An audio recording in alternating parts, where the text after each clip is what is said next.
The following essay expresses opinions that do not necessarily reflect those held by the Galacticus brand as a whole. It is to be understood that any controversial statements or inflammatory sentiments expressed in this video are held solely by Anthony, and that his bandmates Will and Mark remain blameless for any offense one may experience when watching this video. I've always said that if a pub or restaurant has live music, then it automatically gets a passing grade in my book. The food could be rotten and the service abusive, but if they allow stupid bands like mine to make loud noise on Friday nights, then I'm probably going to say it's a pretty cool joint. The unfortunate reality is that hosting live music is a big risk. Despite what most normal people might say, many of them actually hate live music. So I'll always have a special respect and appreciation for any establishment that makes the choice to facilitate it. And so today I want to rank 8 of the alternative music venues in my home city of Calgary. But first, just let me point out, like I said, I appreciate all of our music venues. So just because one is ranked lower than the other does not mean that it's not awesome. It's just not as awesome. Alright, so starting off the bottom of my list is Modern Love. Don't get me wrong though, I have seen and played some fun shows here, and it's not a bad venue by any stretch, but it had big shoes to fill from its inception as the replacement of the legendary Broken City, and so far it just hasn't captured the same magic, and it loses the most points for not hosting live music on Fridays and Saturday nights. Last time I played there was with my band Galacticus, and we opened for Wheatus, yes, Wheatus, on a Friday. It was the first time Wheatus had ever played Calgary, and the show was sold out, but Modern Love still wanted the show over by 9:30 p.m. to make room for a DJ dance night to start. That sort of thing just kind of rubs me the wrong way. I'm also not a big fan of the island bar layouts where the bar is an island in the middle of the venue. Somehow I find that they favor utility over vibes. And finally, Modern Love scores pretty low for parking on busy evenings. But still, it's got a nice stage, pretty decent sound, and serviceable atmosphere. Plus, the rooftop patio is really cool. A standout show that I saw here was the Buns album release party. Number 7, Loophole.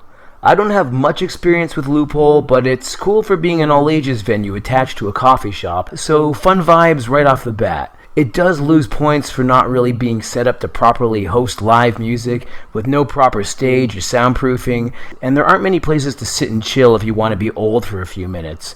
But these issues are kind of standard for all ages venues. From what I understand, you have to rent out the space to put the shows on yourself, and hopefully you make your money back. This pay-to-play method is also standard for all ages venues, but it's not ideal, so I do dock at points for that. But overall, Loophole helps keep the spirit of our all-ages community alive, and I appreciate it for that. A standout show that I saw here was The Turnarounds. Number 6, Blocks. Blocks Art Center, from my understanding, is basically the same concept as Loophole, where one has to pay up front to rent the room, but it's better set up for live music. They have a great sound system, a cool stage, and stage lighting. It also has plenty of places to sit and chill if you hate the current band playing. The vibes are welcoming, and the people always seem to have a lot of fun.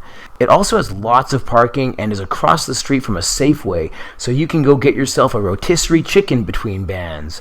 Overall, I really like Blocks, and it really only loses points for the rent-a-space business model. Standout show that I saw here was Glitter Glue. Number 5, The Ship and Anchor.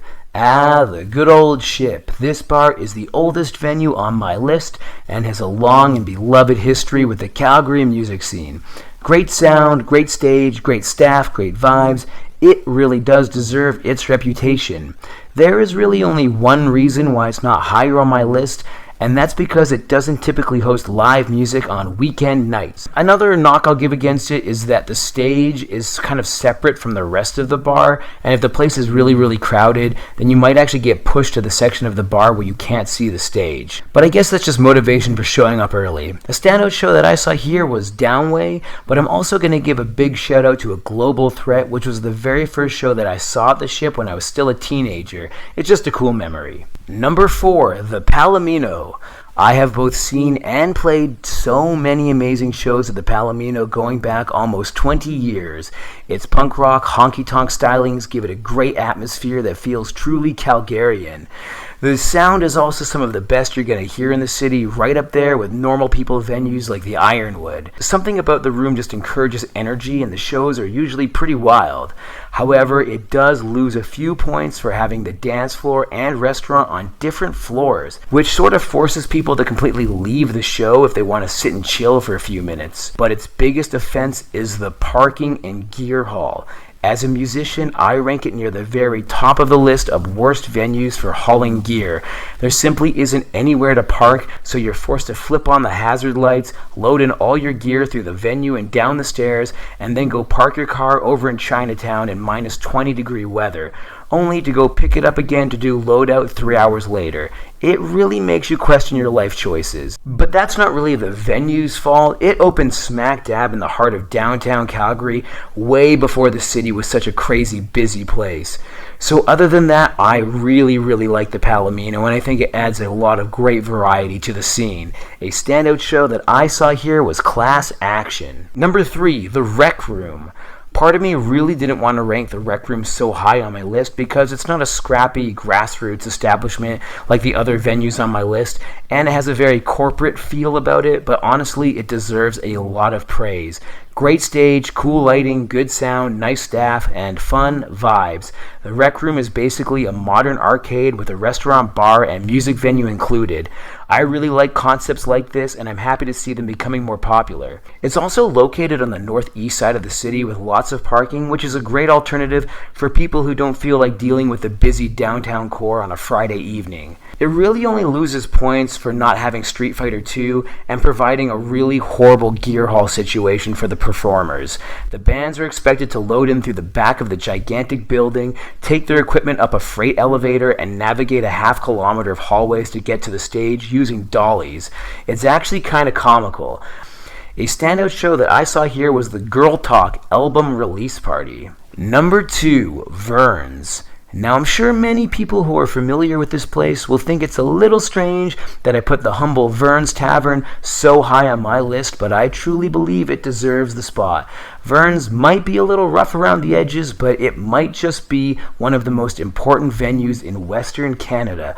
I seriously think Verns is the reason why we have such a great scene in Calgary. So many artists get their start here with its welcoming and fun environment where anything goes. The vibes are just perfect. Best vibes in the city. I also think the room sounds pretty good, and the gear hall and parking situations are acceptable. I've always loved Verns, and I want to give a big shout out to its owner Clint, who's made the place possible and kept it alive for such a long time. A very memorable show that I saw here was the Caught Off Guard CD release party. Number 1, Dickens Pub. This was an easy choice. Great stage, great lighting, great sound, great staff. It even has decent parking. The gear hall situation isn't the best, but it's far from the worst. Just a single set of stairs. The room enables so much variety, from bigger shows to smaller local events and dance parties.